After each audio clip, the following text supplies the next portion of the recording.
الحمد لله نحمده ونستعينه ونستغفره ونؤمن به ونتوكل عليه ونعوذ بالله من شرور أنفسنا ومن سيئات أعمالنا من يهده الله فلا مضل له ومن يضلل فلا هادي له ونشهد أن لا إله إلا الله وحده لا شريك له ونشهد أن محمدًا عبده ورسوله صلى الله تعالى عليه وعلى آله وأصحابه وبارك وسلم تسلیما كثيرا كثيرا۔ اگر اس کو بند کر دیں تو زیادہ اچھا نہیں ہے، شور بہت ہے۔ جہاں باقی لوگ پنکھے کے نیچے بیٹھے ہوئے ہیں تو تھوڑی دیر کے لیے آپ بھی اسی پنکھے کے نیچے بیٹھ جائیں۔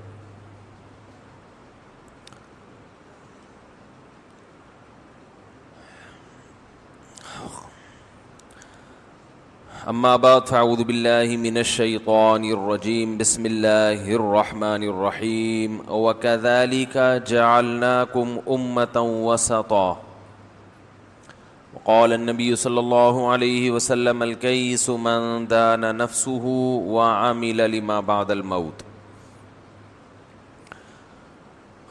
قرآن مجید کی ایک آیت میں نے تلاوت کی ہے، نبی صلی اللہ علیہ وسلم کی ایک حدیث پڑھی ہے۔ اللہ تعالیٰ سے دعا ہے اللہ تعالیٰ صحیح طرح سے بات کہنے کی، سننے کی، سمجھنے کی اور پھر ہم سب کو عمل کی توفیق عطا فرمائے۔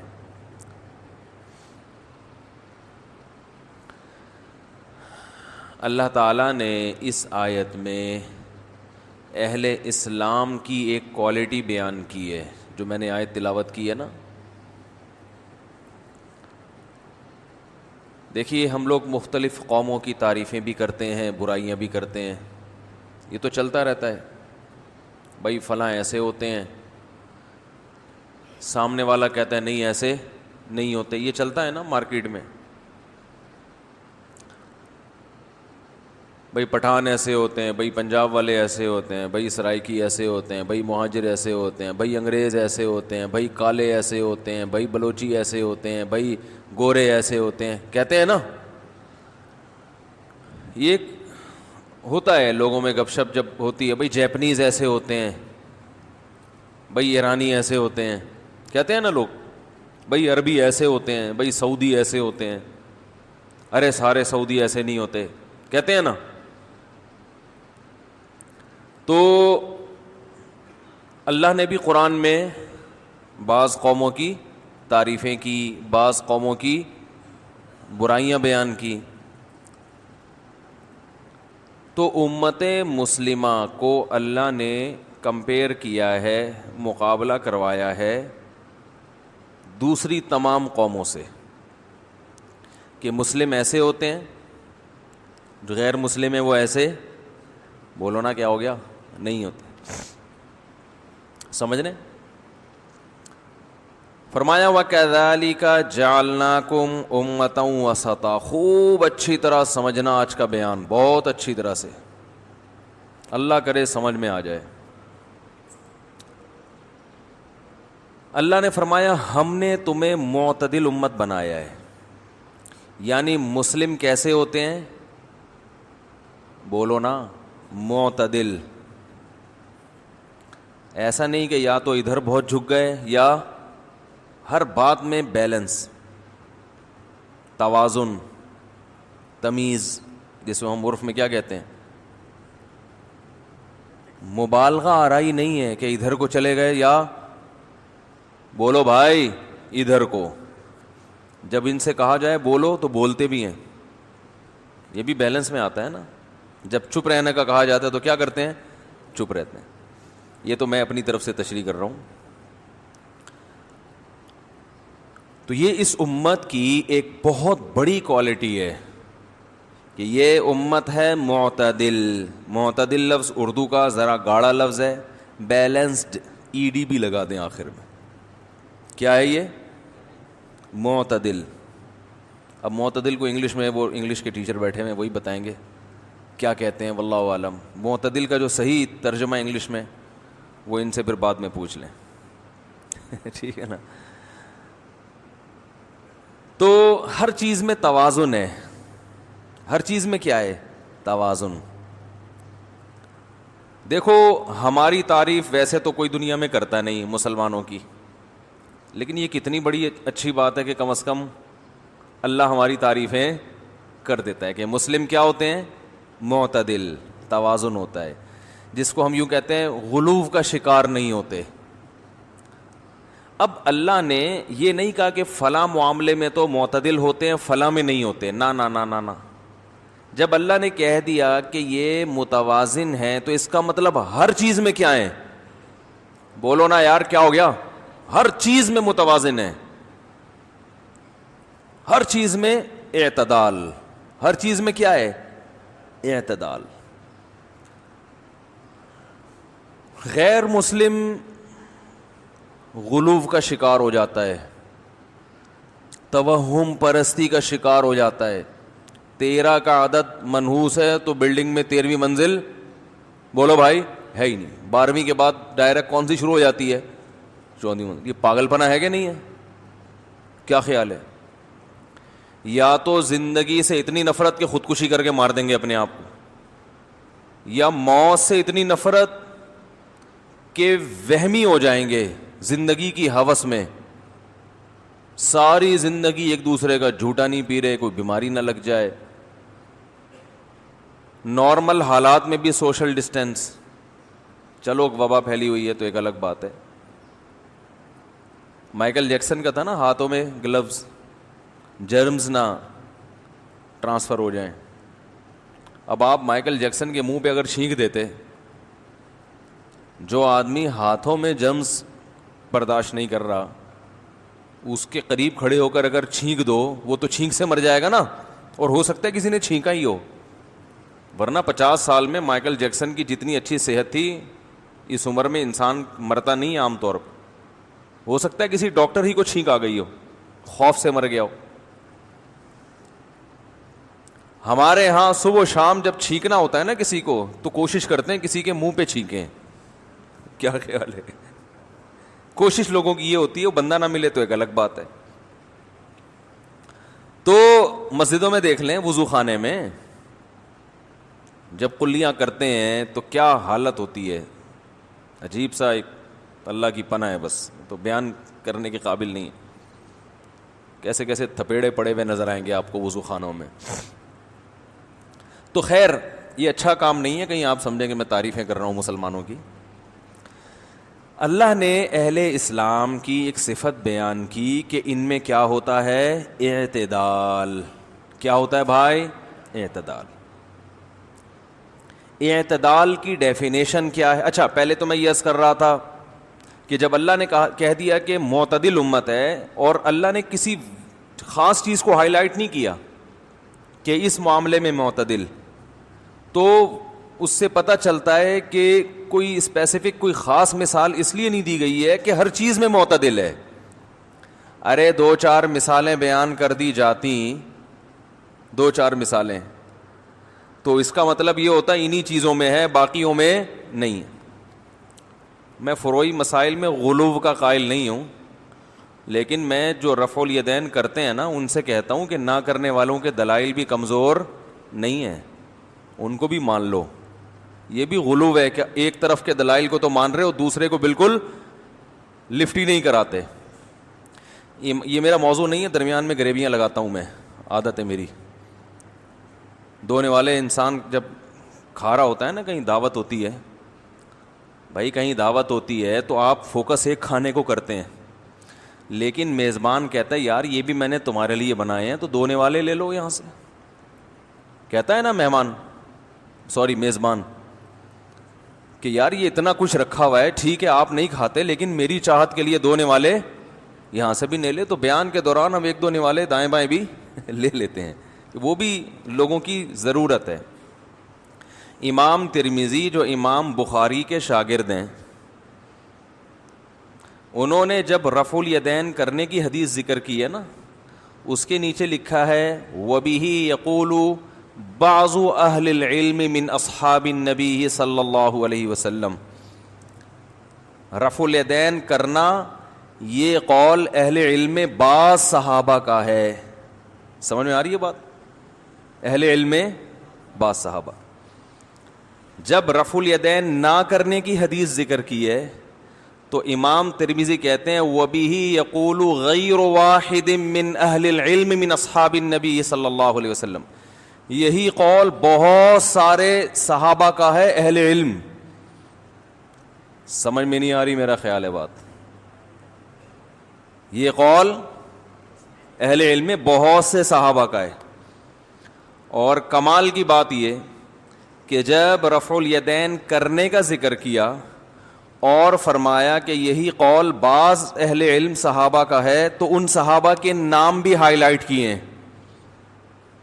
لیکن جب یہ ذکر کیا رفع الیدین نہ کرنے کی حدیث تو نیچے لکھا ہے کہ یہ بہت سارے صحابہ کا قول ہے, ان کے نام ذکر بولو بھائی نہیں کیے. اس لیے کہ جو چیز متعین اور محدود ہوتی ہے اس کا نام لیا جاتا ہے, اور یہ بتانے کے لیے کہ ان کے علاوہ جو تھے وہ سب کیا تھے, بولو بھائی, نہیں کرنے کے قائل تھے. اب بات سے بات نکلتی ہے, چلی گئی ہے تو پھر کیونکہ ادھورے کلپ بنتے ہیں پھر لوگ لتاڑتے ہیں. اس میں بعض حضرات یہ کہتے ہیں کہ رفع الیدین کرنے کی حدیثیں زیادہ ہیں, لہذا کرنا سنت ہے, نہ کرنے کی حدیثیں کم ہیں. تو اس میں دو مبالغے ہوتے ہیں, یاد رکھو. کرنے کی حدیثیں یہ جو کہا جاتا ہے نا زیادہ ہیں, میں مانتا ہوں زیادہ ہیں, اتنی نہیں ہے جتنا دعویٰ کیا جاتا ہے. کیونکہ تکبیر تحریمہ والا رفع الیدین کی حدیثیں بھی اس میں ڈال دی جاتی ہیں, سمجھ رہے ہیں نا. اور جن جن مقامات پر رفع الیدین کرنا سنت ہے ان کے علاوہ جو حدیثیں جن سے نہ کرنے کی بھی ثابت ہو رہی ہے وہ بھی اسی میں ڈال دی جاتی ہیں. حالانکہ ان سے ایک میں مثال سے بات سمجھاتا ہوں. بخاری میں ایسی حدیث بھی ہے کہ رکوع میں جاتے ہوئے کیا, رکوع سے اٹھتے ہوئے نہیں کیا. اب یہ حنفیہ کی دلیل ہے کہ نبی نے رفع الیدین آہستہ آہستہ ترک کیا ہے. آہستہ آہستہ کیا کیا ہے آپ صلی اللہ علیہ وسلم نے؟ کیونکہ سنن نسائی کی بالکل صحیح حدیث جس کو علامہ ناصر الدین البانی رحمہ اللہ نے بھی صحیح کہا ہے, اس میں آتا ہے کہ 2 سجدوں کے درمیان بھی نبی نے رفع الیدین کیا ہے. امام ابو حنیفہ کا دعویٰ ہے کہ نبی صلی اللہ علیہ وسلم نے رفع الیدین کرتے تھے مگر آخر عمر میں ترک کیا ہے.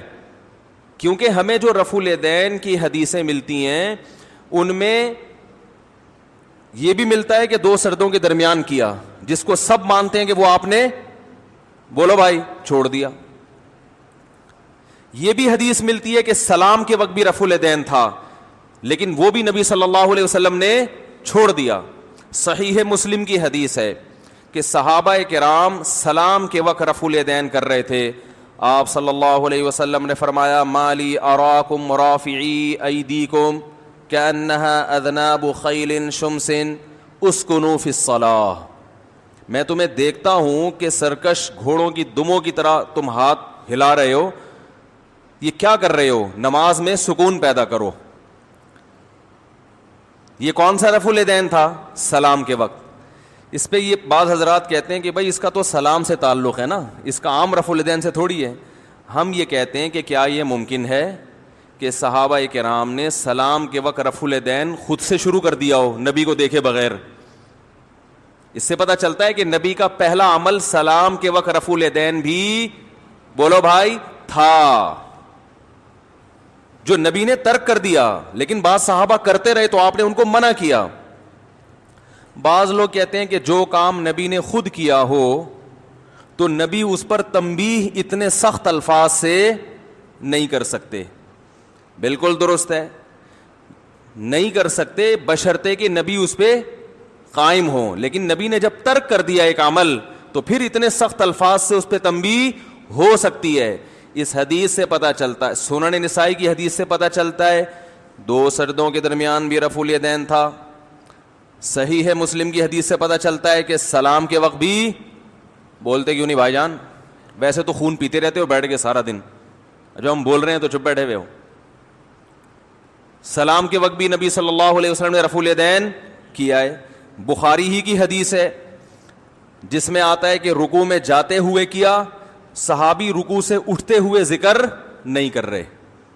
اس سے پتہ اچھا حدیث میں آتا ہے رکوع میں جاتے ہوئے بھی کیا، رکوع سے اٹھتے ہوئے بھی کیا، اور تیسری رکعت کے لیے کھڑے ہوتے ہوئے بھی کیا ہے، یہ بھی حدیث میں آتا ہے.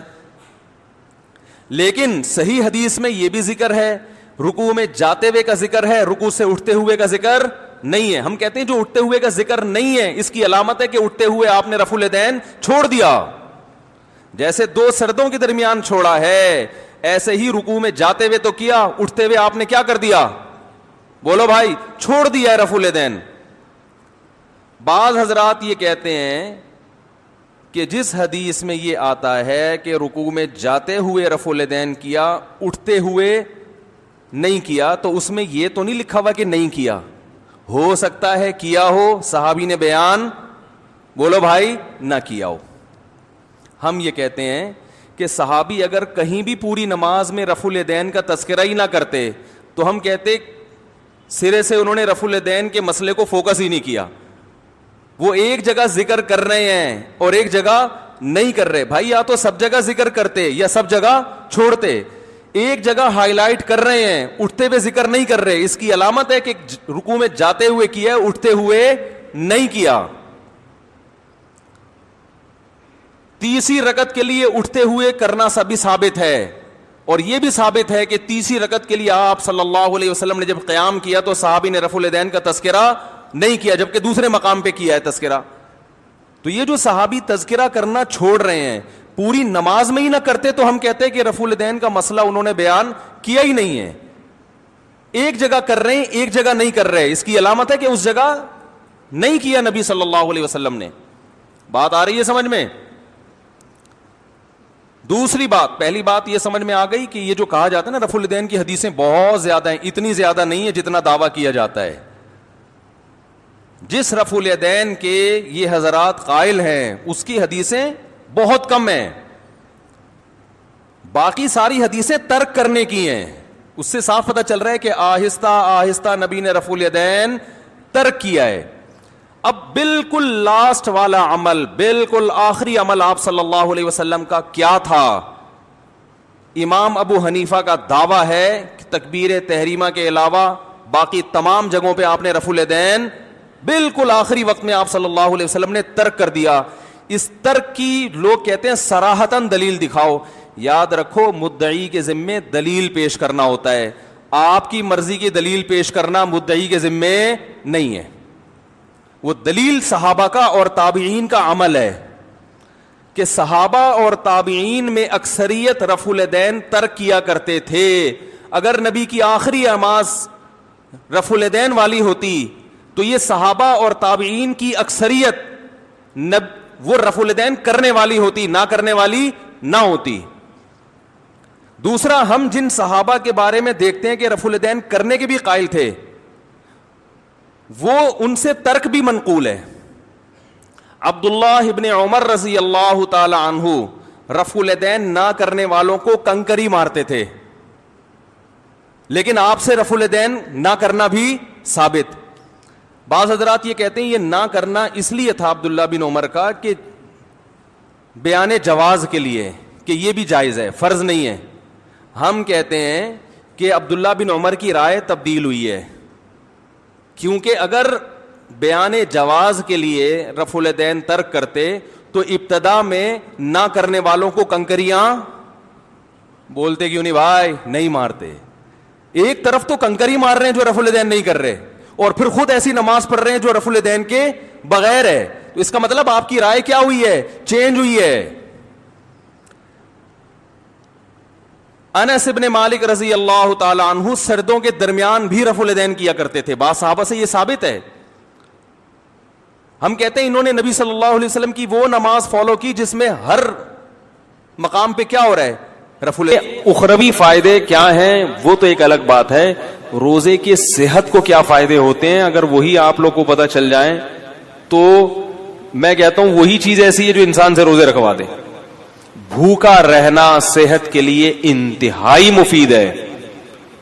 پہلی بات یاد رکھو، بھوکا رہنے سے صحت کو کوئی نقصان نہیں ہوتا، کوئی نقصان نہیں.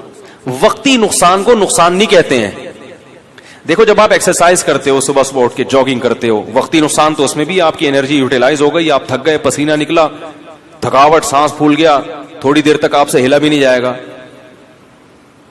یہ نقصان نہیں ہے. کیوں؟ یہ وقتی نقصان ہے جو آپ کو آگے بڑے بڑے نقصانات سے بچا رہا ہے. ہوتا ہے کہ نہیں ہوتا؟ تبھی ڈاکٹر کہتے ہیں ایکسرسائز کرو, یہ کرو, وہ کرو, ہلو جلو. آپ کو یار میں نیچے پڑا ہوا ہوں تو میری انرجی کیا ہو رہی ہے؟ اسٹور ہو رہی ہے. ٹھیک ہے, کیا کرنا ہے اسٹور کر کے؟ بھائی انرجی کو یوٹیلائز کرو. تو ہماری انرجی یوٹیلائز ہونے کے بہت سارے طریقے ہیں, انرجی سرو ہونے کے بہت سارے, وہ سارے طریقے صحت کے لیے ضروری ہیں. مثلا انرجی کو سرو کرنے کا, دیکھو اس کی میں مثال دیتا ہوں. دریا میں پرانا پانی نکلتا ہے تو نیا پانی, بول لو یار, آئے گا نا. اگر دریا میں پانی کھڑا رہے کہ پانی اسٹور ہے, دریا طاقتور ہو, نہیں ہوگا, سڑ جائے گا, کیڑے پڑ جائیں گے. پانی نکلے گا, پرانا پانی کنویں سے پرانا نکلے گا تو نیا پانی آئے گا. کنواں بھرا رہے گا. کنواں خالی جب ہوگا جب پرانا نکل رہا ہے اور نئے پانی کی جگہ نہیں ہے, یہ پیچھے نیا پانی ختم ہو گیا ہے.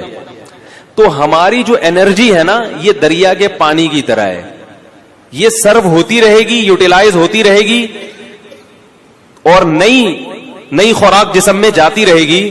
تو یہ دریا کی طرح ہمارا بلڈ کیا کرے گا؟ سرکولیٹ کرتا رہے گا اور تازہ ہوتا رہے گا. تو میرا ایک بیان تھا نا کہ جو خواتین نسل روکتی ہیں ان کی صحت خراب ہو جاتی ہے, اس میں بھی میں نے یہ بات سمجھائی ہے کہ نسل جب بڑھتی ہے اور خوراک صحیح ملتی رہے عورت کو, تو وہ بلڈ جو ہے نا نیا تازہ بنتا ہے, دوبارہ سے وہ فریش ہو جاتی ہے اور ان کی صحت زیادہ اچھی ہوتی ہے بنسبت ان خواتین کی جو بچوں کی پیدائش کو روک لیتی ہیں.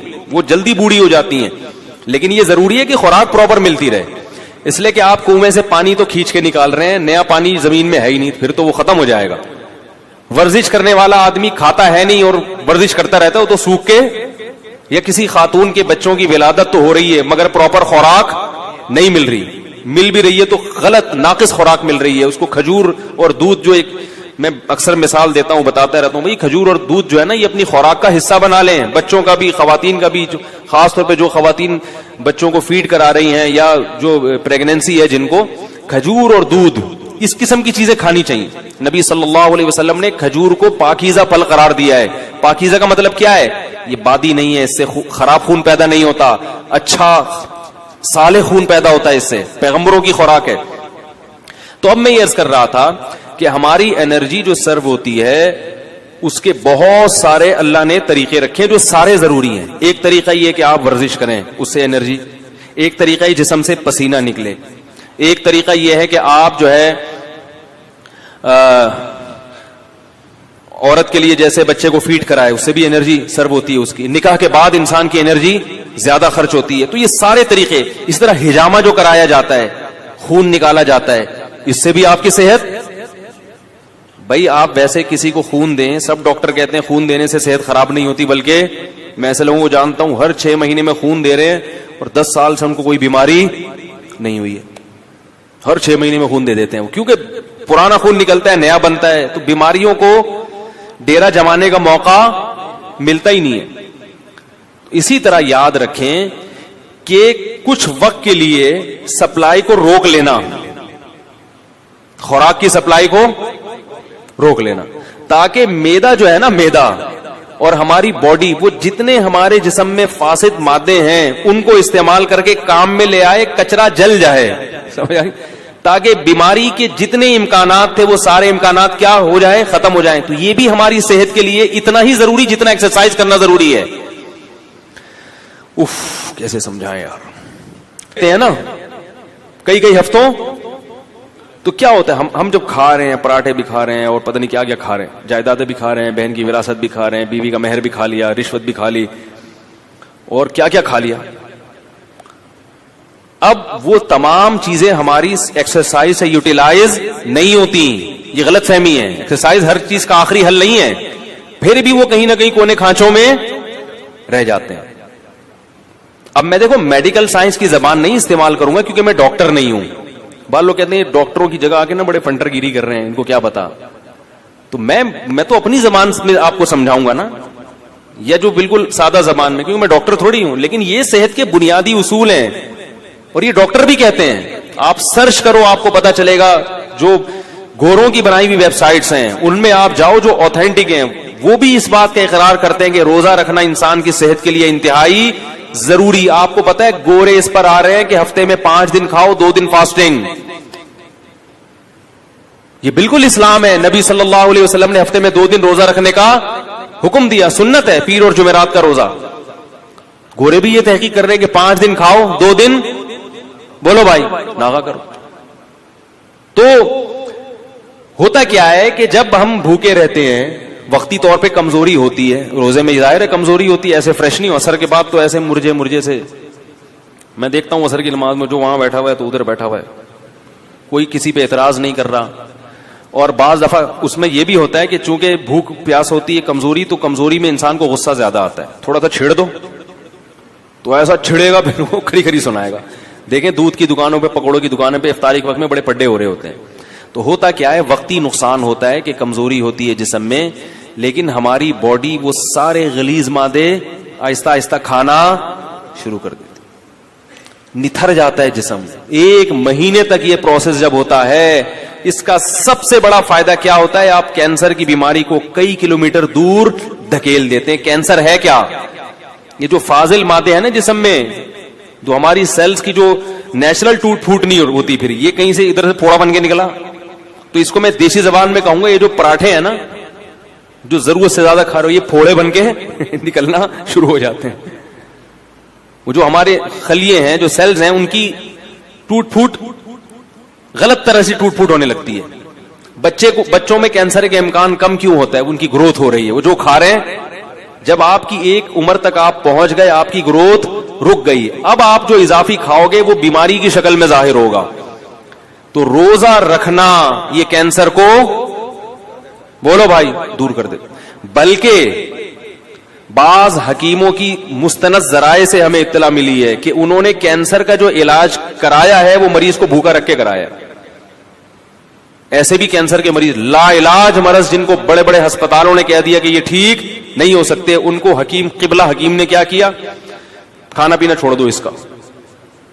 وہ ایسا بیچارہ سوکھ کے ہڈیوں کا ڈھانچہ, جب دیکھتے نا کہ مر رہا ہے تو 2 قطرے ٹپکا دیے گلوکوز کے, بس مرے نہیں. اس سے کیا فائدہ ہوا ہے کہ وہ جو کینسر کے جراثیم تھے نا, وہ بھی آہستہ آہستہ, بھائی ان کو بھی تو یہ پراٹھوں سے ہی وہ بھی تو یہی برگر پیزا جا رہا ہے نا, وہ بھی تو یہی کھاتے ہیں, ان کو بھی خوراک بولو بھائی نہیں ملی, وہ بھی کمزور ہو کے مر گئے. اور جب دیکھا ہے کہ قبلہ حکیم نے کہ یہ بالکل مر گئے ہیں, اب اس کو کھلانا شروع کر دیا.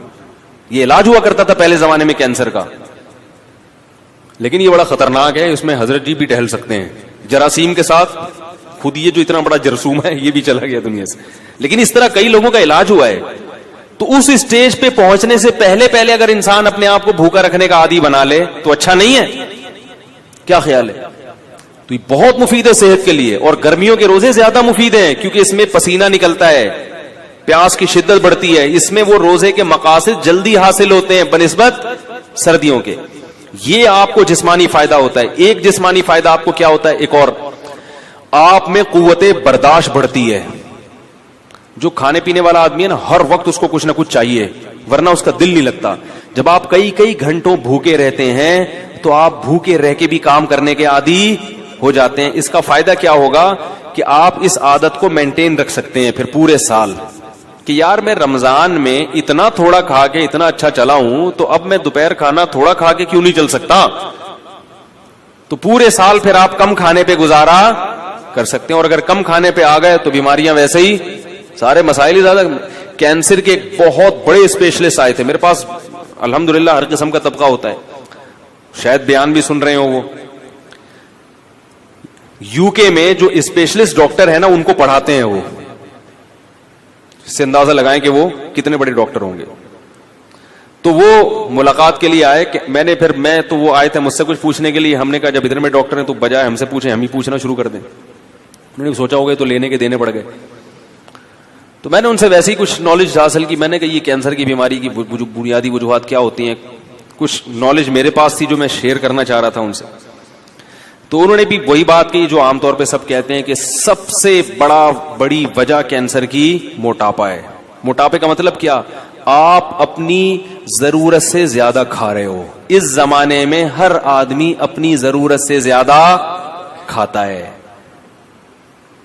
ہماری ضرورت رمضان میں پتہ چل جاتا ہے ہمیں کتنی. کئی بار میں نے خود نوٹ کیا کہ بسا اوقات سحری کا ٹائم کم ہوتا ہے, 2-4 کھجورے کھا کے پانی پیتا ہے انسان اور پورا دن چلتا ہے بڑے آرام سے. اور پھر جب افطاری میں بیٹھتے ہیں 2 پکوڑے پیٹ میں جاتے ہیں. میں نے ان ڈاکٹر سے پہلے کہتے پکوڑے پہ پابندی نہیں لگائیں, پہلے میں بولتے پکوڑے کے خلاف میں کوئی تقریر, ہاں اب اتنا بھی نہیں ہے نا صحت بنانے کے چکر میں آدمی بالکل دلیے پہ آ جائے, کھچڑی پہ آ جائے. یہ بھی غلط ہے یار, کیا کرنا ہے اسی صحت کا بھائی. وہ چائنیز گرم پانی پی کے رہتے ہیں نا زندہ, لمبی لمبی عمریں ہوتی ہیں. میں نے کہا ٹھنڈا پانی پی کے مر جاؤ, یہ بہتر ہے گرم پانی پی کے. گرمیوں میں بھی گرم پانی پی رہے ہیں پاگل لوگ. کیا کرنا ہے ایسے, اتنی بھی ہمیں زندگی سے محبت نہیں ہے بھائی, تمیز سے زندہ رہنا ہے جتنا تمیز سے رہ سکتے ہیں, ٹھیک ہے نا. وہ ہمارے حضرت پر جب کچھ ہے نا, کچھ حضرت نے فتوے وتوے بڑے ایسے دیے ہوئے تھے, تو کچھ اس زمانے میں علماء کا قتل بہت ہو رہا تھا, تو حضرت نے گارڈ وارڈ رکھ لیے. تو وہ اتنا سخت سیکیورٹی کا نظام تھا کہ 24 گھنٹے گارڈ. حضرت نے فرمایا بھائی اس سے تو میں ویسے ہی مر جاتا بہتر, تو اتنے گارڈ مجھے نہیں چاہیے, تھوڑا دماغ ریلیکس ہو. ایسی زندگی کا کرنا کیا ہے جس میں 24 گھنٹے 6 آدمی ہر وقت سر پہ مسلط رہیں. تو کوئی بات نہیں, ہم شہید ہونا پسند ہے ہمیں, لیکن اتنی ٹینشن والی زندگی نہیں چاہیے ہم کو. تو 1-2 باقی گارڈ بگا دیے, صرف 1 یا 2 گارڈ رکھے تھے. پھر تو وہ گارڈ بیچارہ شہید ہو گیا. حضرت کو اس نے بڑے, پھر بھی حملہ ہوا تھا حضرت کے اوپر, وہ گارڈ شہید ہو گیا. خیر, تو اس سے کیا ہوتا ہے, کیا کہہ رہا تھا میں, یہ بات یہاں کہاں سے آ گئی یار. ہاں, تو وہ ڈاکٹر کی بات کر رہا تھا. تو یہ سارے مسائل کہاں سے کھڑے ہوتے ہیں, موٹاپے سے ہوتے ہیں. ساری بیماریوں کی ابتدا کہاں سے ہوتی ہے, موٹاپے کا مطلب کیا ہے, زیادہ کھا رہے ہیں. تو 2 کھجورے کھاتا ہے انسان افطاری کے وقت میں اور پانی پیتا, کیسی کمر سیدھی ہو جاتی کہ نہیں ہو جاتی, 14 طبق روشن ہو جاتے ہیں. اس سے پتہ چل جاتا ہے کہ ہمیں زندہ رہنے کے لیے اور چلنے پھرنے کے لیے, باڈی کو رن کرنے کے لیے اتنا کھانے کی ضرورت, بولو بھائی, نہیں ہے جتنا ہم کھا رہے ہیں. تو روزے کا یہ بھی فائدہ ہے. تو میرے بھائی رکھو تو اللہ کے لیے, دنیا کے لیے نہ رکھو, لیکن غریبی میں یہ فائدے بھی انشاءاللہ ہوں گے. نظر تیز ہو جاتی ہے, دماغ صحیح کام کرنے لگتا ہے, قوت برداشت بڑھتی ہے. سب سے بڑی بات یہ کہ اسٹیمنا بڑھانا, یہ تو دنیا میں ہر شخص چاہتا ہے کہ میرا اسٹیمنا بڑھے. ہوتا ہے کہ نہیں ہوتا؟ بہت سے لوگ اس لیے بھاگتے ہیں تاکہ ہمارا اسٹیمنا بڑھے اور ہم زیادہ دیر تک بھاگ سکیں. جم خانے میں جو باڈی بلڈر وزن اٹھاتا ہے اس لیے کہ میرا اسٹیمنا بڑھے اور میں زیادہ سے زیادہ وزن, بولو بھائی, اٹھا سکوں. تو اسی طرح یہ بھی تو اسٹیمنا ہے کہ زیادہ سے زیادہ بھوکا رہ سکیں. اور یاد رکھو اللہ نے ہماری باڈی کو ایسا بنایا ہے کہ جس چیز کی عادت ڈالو باڈی اس کے لیے تیار ہو جاتی ہے. کم کھانے کی عادت ڈالو گے نا, باڈی اسی حساب سے اپنے آپ کو سیٹ کر لے گی. ٹھیک ہے اب اسی پہ آ گیا ہوں. جیسے گیس پہ گاڑی لے آؤ نا, ایک دفعہ گاڑی گیس پہ سیٹ ہو جاتی ہے, پیٹرول پہ جھٹکے لیتی ہے پھر وہ, ٹھیک ہے. پیٹرول پہ سیٹ ہے تو گیس پہ لانے میں, تو بالکل باڈی کا ایسا ہی ہے کہ باڈی کو پراٹھوں پہ سیٹ کر لو تو پراٹھے پہ سیٹ ہو جائے گی, وہ کافی چائے پہ سیٹ کر لو تو بوتلوں پہ کر لو, برگر پہ کر لو تو برگر پہ. اور اگر ان فضول چیزوں سے بچ کے کم کھانے پہ, اچھی خوراک پہ سیٹ کر لو گے تو باڈی اسی حساب سے اپنے آپ کو سیٹ کر لے گی. یہاں تک کہ آپ دیکھیں صحرائی علاقوں میں بہت کم پانی ہوتا ہے, اللہ اس کم پانی ہی میں ان کی باڈی کی تمام ضرورتیں پوری کر دیتے ہیں. آپ کو عجیب بات بتاؤں میں کہ جو چشموں میں رہنے والے لوگ ہیں, جہاں نہریں دریا ہیں, ان کی باڈی کو پانی کی ضرورت زیادہ ہوتی ہے.